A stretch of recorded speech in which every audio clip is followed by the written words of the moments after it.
دیکھیے، جس طرح رمضان المبارک کے مہینے میں نماز تو ہم پر ہمیشہ ہی پڑھنا ہوتی ہے، لیکن رمضان کے مہینے میں تراویحیں پڑھی جاتی ہیں اور 20 رکعت نماز تراویح پڑھی جاتی ہے۔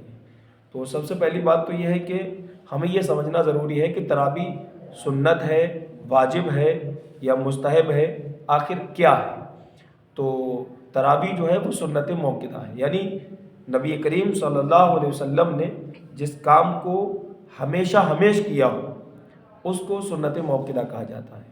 تو یہ تراویح پڑھنا سنت موقدہ ہے، یعنی ضروری ہے، اور جو شخص جان بوجھ کر تراویح کو چھوڑ دیتا ہے تو وہ سخت درجے کا گناہ گار ہوتا ہے۔ لہٰذا رمضان کے مہینے میں اگر وہ روزہ بھی رکھتا ہے، تلاوت قرآن پاک کر رہا ہے، تو اس پر ضروری ہے کہ نماز پڑھنے کے ساتھ ساتھ وہ تراویح بھی پڑھے، قرآن پاک کو سنے۔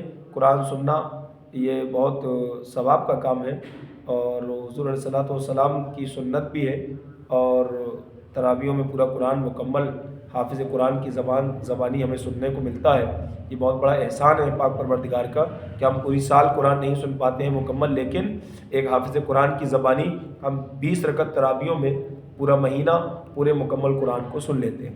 تو تراویح ہر مسلمان پر ضروری ہے، عاقل و بالغ مرد اور عورت دونوں پر، یعنی مرد پر بھی ضروری ہے تراویح پڑھنا اور عورتوں پر بھی ضروری ہے۔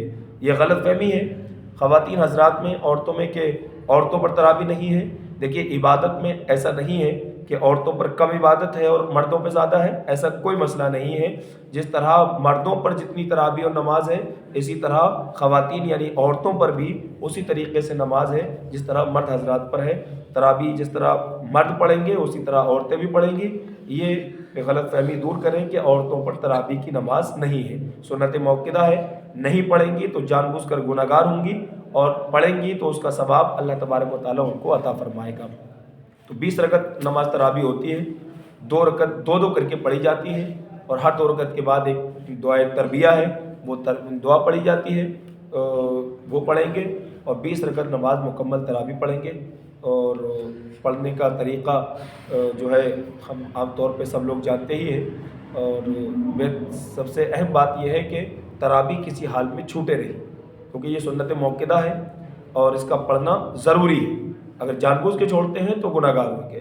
تو لہٰذا ہمیں چاہیے کہ یہ ماہ مبارک بہت ہی عظمت اور برکت والا مہینہ ہے، اس میں ہم روزہ بھی رکھیں اور تراویح کا اہتمام کریں، اور خاص طور سے مرد حضرات مسجد میں آ کر حافظ قرآن کی زبانی ہی قرآن سنیں اور تراویح میں شامل رہیں، تاکہ اللہ تعالیٰ ہماری عبادت کو قبول فرمائے۔ السلام علیکم۔